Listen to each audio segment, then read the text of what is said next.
지금 민주당이 상당히 지금 이 일이 터지기 전에는 당 지지도가 좋았어요. 네. 어떤 조사에서 대체로 보면 5% 10% 앞섰거든요. 네. 그리고 국민들한테 내년 총선 정당 지지를 물어보면은 19% 정도가 여야를 물어봐도 그렇고 당으로 물어봐도 그렇고 국민들은 여전히 민주당에 애정이 있다는 이야기고 윤석열 대통령이 그만큼 못하고 있다는 반증이기도 하거든요. 근데 오늘 나온 조사에서도 그렇게 안 떨어지더라고요. 네. 갤럽에서 조금 4% 떨어져가지고 동률돼 있던데 어쨌든 정당 지지도는 그 시점에서 성적표고 미래를 예측할 수 있는 거잖아요. 어떻게 보고 계십니까? 저는 워낙에 윤석열 네. 대통령이 못하고 있다라고 생각합니다. 그 다음에 저는 결국은 국민들한테 심각할 것 같은데요. 보통 외교 문제가 그러면 국민들도 좀 어려워하는 문제잖아요. 외교 문제, 국제관계. 물론 이 약전에 일본과 관련돼서는 워낙에 이제 우리 국민들이 특히 이제 뭐 40대 이상 의 국민들이 가지고 있는 일본에 대한 기존의 어떤 생각 이런 것들이 있기 때문에 그러는데 거기에 또 플러스해서 대일 외교 관련해서 엉망을 만드는 것 아닙니까? 엉망 정도가 아니라 도대체 왜 저러지? 저도 자다가 그런 생각을 해봅니다. 도대체 왜 저러지? 저 사람들의 사고방식은 뭐지? 도무지 잘 이해가 안 되는.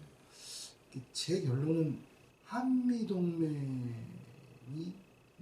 금이 가면 또 한일 간의 강한 협력이 금이 가면 세상이 무너진다라고 생각하는 분명한 생각을 갖고 있는 것 같구나. 그리고 그 사람들이 외교 정책을 탁 틀어지고 있구나. 그것 핵심에 김태효가 있구나.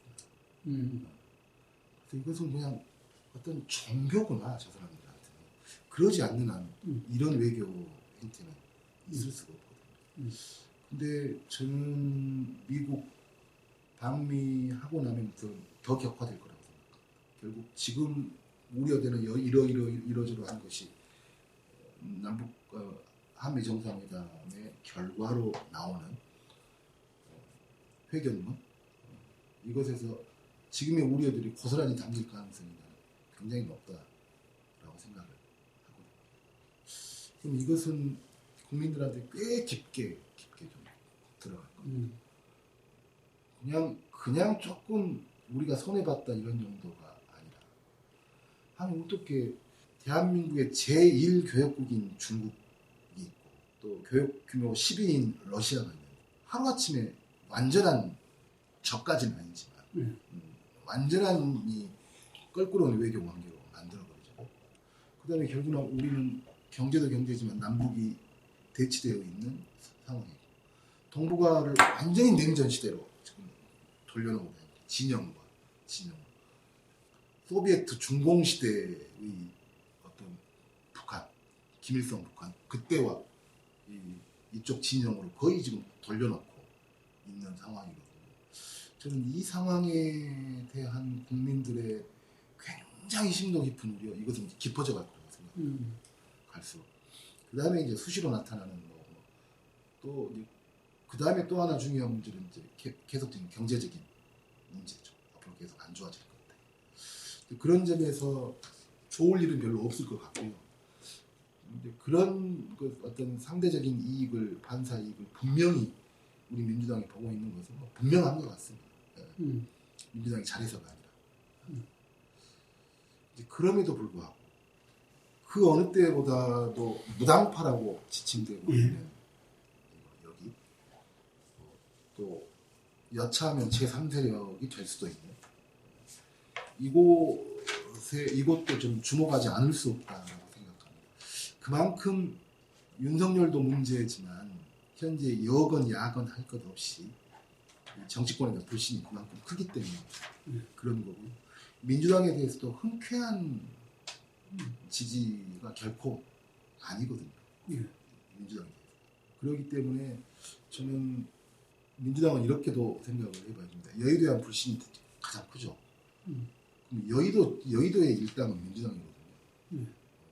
여전히 여의도에 대한 심판, 여의도 일당인 민주당에 대한 심판의 기류를 우리가 벗어났다 이렇게 생각할 수는 없다라고 생각합니다. 저는 여전히 교차하고 있다라고 생각합니다. 현 윤석열 정부에 대한 심판, 또 원내 일당이 원내 일당이 민주당에 대한 심판, 그리고 이전 정권으로서 뭐 부동산 문제를 통한 실책이 있었던, 그다음에 이번에도 도덕적인 내로남불로 대표되는 이 정당에 대한 심판, 이런 기류가 나는 공존해 있다라고 생각합니다. 그렇지만 정권 심판이 현재로서는 더 크죠. 근데 이것이 어느 과정을 겪으면서 어떻게 바뀌게 될지 모른다라고 생각을 합니다. 그래서 우리 당의 태도와 자세가 어느 때보다도 중요하고, 하여튼 어느 최후의 순간까지, 총선이 끝나는 최후의 순간까지 그 태도와 자세 문제는 굉장히 중요하다고 생각해요. 거기에 덧붙여서 보다 좀 지금보다는 한 걸음 정도는 더 유능하게 보이고 실용적으로 보이는 이런 면모를 보이는 것. 그래서 결국은 저는 뭐 제가 생각하는 다음 공천의 저희 당의 방향은 좀 유능한 실용적 이런 것들이 이전에 비해서 좀 강조돼야 된다. 그것이 뭐 전면에 나서야 된다. 여기까지는 아직은 모르겠지만 그 전 우리가 공천의 컨셉을 잡을 때 그 전보다는 유능한 실용적인 어떤 면모 이런 것들이 조금 더 강조돼야 되지 않을까. 이렇게 노무현 정부, 문재인 정부 때 어쨌든 간에 제일 문제됐던 게 그 무능한 진보, 유능한 진보를 바뀌어야 된다. 뭐 이 지점이 있잖아요. 네. 그런데 지금 총선에서 표를 달라, 의석을 갖다가 다수 의석을 달라 이럴 때 제가 바로 드는 생각이 180석을 줬는데 제대로 못 해냈는데 어떻게 또 이 가반 이상 의석을 달라고 할 수 있을까? 저는 이 점을 해결해야 될 것 같아요. 민주당. 그럼 어떻게 생각하십니까? 그러니까, 어떻게 이야기를 하실라고 국민들한테? 그러니까 뭘 잘못했고 뭘 잘했고가 분명해져야죠. 네. 우리 스스로 우리는 뭐가 문제였고 그래서 무엇을 그런 점에서 좀 아쉬운 거죠. 그래서 우리가 그 지난 대선 치고 바로 얼마 안 돼서 지방선거 있었는데 지방선거 치고 그 대선 지선을 거치고 나서 당에 좀 평가가 있어야 된다. 그걸 그렇게 이제 강조했던 게 근데 그 평가의 소중한 시간을 상당히 놓쳐버린 거잖아요. 그 점이 참 뼈아프죠. 근데 이제 지금이라도 그런 내부 평가가 냉철하게 좀 필요합니다. 그래서 그 평가의 바탕으로 해서 우리 스스로 이렇게 반성하는 지점을 이야기하고 그것을 근데 우리는 이렇게 변화하고 쇄신하고 고쳐나가겠다. 이런 것들이 좀 분명히 해줘야 돼요. 그 길목에 어쨌든 이재명 대표의 사법 리스크 문제가 여전히 존재하고 있거든요. 있죠. 여전히 이제 뭐 또 다시 체포동안이 오니 또 재판이 또 여러 가지 진행되니 뭐 이러면은 당은 또 그렇게 또 이렇게 회오리 속에 들어갈 수밖에 없거든요. 그래서 이제 그것은 이제 상수로 현재 뭐 어쨌든 이재명 대표를 당원들의 뜻으로 뽑은 이상 뭐 저희 당으로서는 상수로 있는 거고요.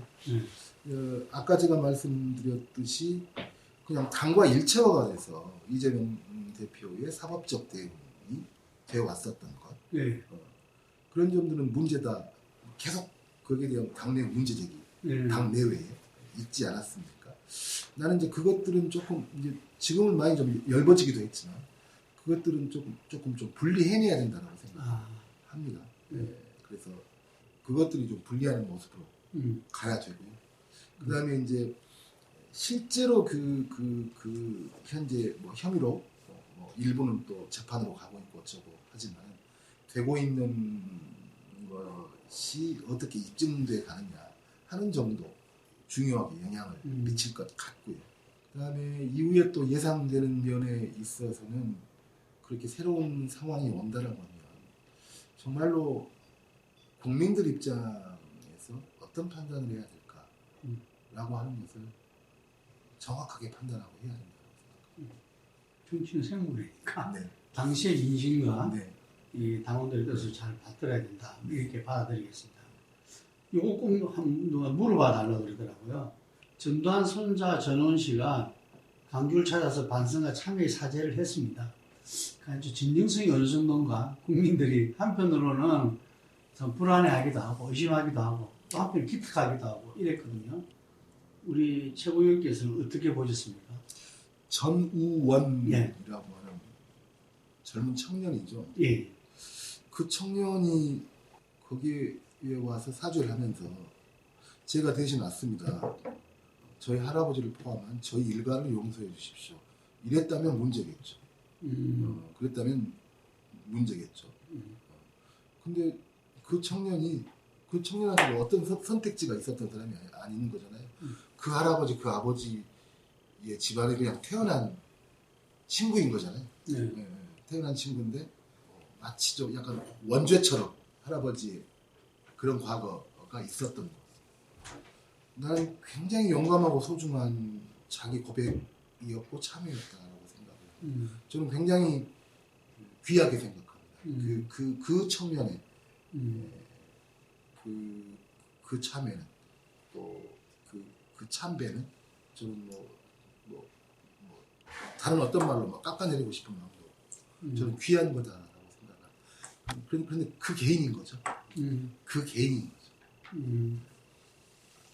예, 아까 우리 정치의 어떤 이 여러 가지 부분들이 변화가 오고 있다는데 지금 그 지역주의도 무시할 수 없잖아요. 그런데 최근에 그 강주 군공항 이전 특별법이 대구, 경북, 신공항과 함께 국회 본회의를 통과했습니다. 이 25년간 해결하지 못한 수원 사업이었는데 달빛 동맹의 결과물 아닌가 네. 이렇게 평가가 있거든요. 좀 의미를 갖다가 한번 짚어봐 주시기 바랍니다. 예전에 광주건 대구건 그 공항이 군공항과 민간공항이 같이 있거든요. 네. 예전에는 도시 외곽이었지 않겠습니까? 네. 근데 도시가 팽창하면서 이제 도시의 중심, 거의 중심에 가까운 데가 돼버렸죠. 그러니까 이제 크게 보면 한 세 가지 문제가 생깁니다. 공항으로서의 고유의 기능도 많이 약화됩니다. 왜냐하면 뭐 훈련도 해야 되고 뭣도 해야 되는데 이 도심에 위치해 있다 보니까 군공항 본연의 기능으로도 많이 위축되죠. 워낙에 이제 주변에 소음도 발생시키고 그다음에 거기에 작은 사고가 나더라도 주변에 민가가 있고 이러니까 굉장히 소극적이죠. 군공항의 기능도 제대로 해내기가 힘들고 그다음에 이제 어쨌든 그 발생되는 전투기 소음 때문에 굉장히 많은 주변의 시민들한테 피해를 현재 주고 있고 마지막으로는 그 땅이 이미 중심지에 돼 있고 그 땅뿐만이 아니라 그 주변도 제대로 된 발전 계획을 세울 수가 없고 이러기 때문에 이제 필연적으로 그 대구와 광주라고 하는 도시의 미래 비전을 위해서 소위 말하는 기부대 양이라고 해서 지자체 그러니까 지자체 입장에서는 새 집 지어줄 게 헌집 다 오거든요. 그러면은 어쨌든 뭐 새 집을 지자체가 알아서 지어줘야 됩니다. 뭐 헌집을 팔아먹건 어쩌건 간에 지어줘야 되는데 근데 지방에서는 그 정도 재원을 헌집을 어떻게 해서 만들어낼 수가 없거든요. 그러니까 사실상 불가능한 거죠. 그런데 이 부족분에 대해서는 국비 지원을 할 수 있다라고 바뀐 게 핵심입니다. 그냥 그거 뭐 다른 것은 다 뭐 크게 의미 없고요. 부족분이 생기면 국비 지원을 할 수 있다. 이걸로 바꾼 거여서 그래서 대단히 또 운도 좋았다고 생각합니다. 그래서 대구는 현 정부를 설득하는 역할, 광주는 국회를 설득하는 역할을 했고 그래서 그야말로 달빛 동맹이 잘 이루어져서 만들어낸 마지막 질문. 제가 어제 시내를 나가봤는데 곳곳에 그 민중당의 현수막이 걸려있더라고요. 보니까 윤석열 정부 타도를 갖다가 해놨던데 좀 한편으로는 좀 씁쓸해하더라고요. 비판적이지만 벌써부터 이렇게 국민 투표에 의해서 된 정권인데 어떻습니까? 윤석열 정부가 지금 퇴진, 타도? 우리 옛날에 그런 말 많이 썼는데 그 시점은 아니지 않나 생각이 드는데 한번 좀 전혀 아니죠. 전혀. 과감하게 좀 어드바이스 한번 부탁드리겠습니다. 뭐 이제 민중당은 뭐 그 당의 뭐 성격이 있기 때문에 예. 그렇게 표현을 했겠지만 저는 저희 당 현수막도요. 저희 당도 현수막이 막 내려가는 게 이렇게 현수막을 적극적으로 지금 하고 있는데 어쩔 때는 저도 잘 제 이름으로 현수막이 제 지역구에 걸려 있는데 저도 모르는 현수막이 막 걸려 있기도 하거든요. 물론 이제 당의 결정으로 그러는 거죠. 오늘 갑자기 광주에서 가장 교통량이 많은 데거든요. 우리 지역구인데 거기 사거리를 가는데 현수막이 걸려 있어요. 광주 서구갑 지역행정 송각서 제1 그리고 제 얼굴까지 딱 박아. 내용이 뭐냐면 김건희를 구속하라. 그래서 제가 깜짝 놀래가지고 아니 저기 내 이름으로 걸려 있어? 저게? 아무리 우리가 이제 특검법 예. 발의를 할 거거든요. 해야죠. 수사를 그렇게 하면 안 되죠. 이것은 정말 검찰이 또 윤석열 대통령이 권력을 가지고 농단하는 거죠. 있을 수 없는 일이죠. 반드시 수사해야죠. 그리고 자본주의 사회에서 주가 조작에 가담한 것 아니에요. 그렇지만 머리띠를 메고 수사하라? 수사가 제대로 안 되면 특검하라? 이거야 머리띠를 메고 별짓을 다 할 수 있는 거지만 구속하라라고 하는 것은 성급한 거죠. 또 어찌됐건 현 대통령의 부인 아닙니까? 저는 광주에서도 그런 구호는 좀 낯설 것 같아요. 물론 일부는 시원해할 사람도 있겠지만 아무리 그런다고 현 대통령의 부인을 민중당도 아니고 원내 일당에서 구속하라라고 하는 현수막을 그는 게 근데 제가 아찔했던 게 광주도 저러는데 그럼 수도권에도 걸려있을 건데 야 큰일이네 이런 생각을 제가 한 거죠. 과하죠? 과도하죠. 우리는 국민들의 분노를 반발짝 뒤에 따라가야지. 반발짝 뒤에 따라가야지. 앞서서 그 분노를 이끌어갈 수는 없거든요. 그리고 이제 분노하는 국민들을 반발짝 뒤를 따라가면서 우리는 정치를 하는 집단이기 때문에 이것을 어떻게 저 분노를 어떻게 정치적으로 에너지화할 것인가. 이것이 저희한테 해야 할 고민인 거지. 그 다음에 지금 국민들이 앞서서 나간다고 따라오고 이러지도 않잖아요. 오히려 정치권이 하는 것 보고 오히려 주춤거릴 수도 있는 거고. 그런 것들은 뭐 민중당은 말할 것도 없고 저희 당도 굉장히 좀 신중해야 된다고 생각합니다. 윤 대통령한테 이거 하나만 좀 바뀌었으면 좋겠다는 이야기. 도대체 뭔 이야기를 해야 될지를 모르겠습니다. 지금으로서는 도대체 어떤 이야기를 저는 4.19 기념사 있잖아요. 저는 그냥 이렇게 보도된 걸로만 좀 봤어요. 그래서 뭐 이렇게 전문을 활자로 본 것도 아니고. 근데 바로 그 다음날 어디 아침에 라디오 프로그램을 봤는데 한번 들어보겠습니다 하고 그 부분을 틀더라고요. 그 생생한 육성으로 듣는 그 사람, 그 대통령의 연사를 4.19, 그것도 4.19. 그걸 들으면서 이제 저 사람한테 어떤 이게 조언 정도로 될 수 있는 문제인가? 굳이 어떤 조언을 한다면 그냥 별 일을 안 했으면 좋겠습니다. 그냥 이렇게 그냥 좀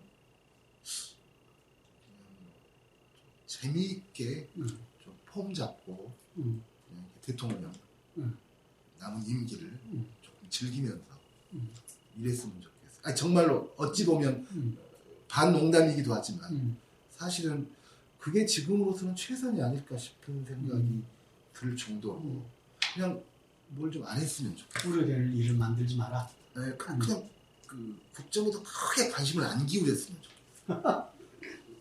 이게 상당한 진심을 담고 있는 이야기인데, 근데 참 이게 어찌 보면 뭐 저도 국회의원으로서 무책임한 이야기일 수 있지만 국정에 너무 신경을 안 쓰고 좋아하는 술도 좀 드시고 그다음에 부인이 어디 나가서 이렇게 딱 내보이고 이런 거 좋아하잖아요. 그런 자리 같이 좀 많이 만들고 이렇게 해서 조금 이렇게 조금 약간의 좀 이렇게 국정으로부터 약간 좀 초연해졌으면 좋겠다. 더 기분 나쁘게 들릴 수 있을 것 같은데. 아니 정말 이게 도무지 대만 양안 문제 그것도 미국의 용어를 그대로 써서 이야기를 하잖아요. 와, 그렇죠. 지금 한미 정상회담도 침이 우려됩니다. 아니 그러면 레버리지로 활용이라도 해야 되잖아요.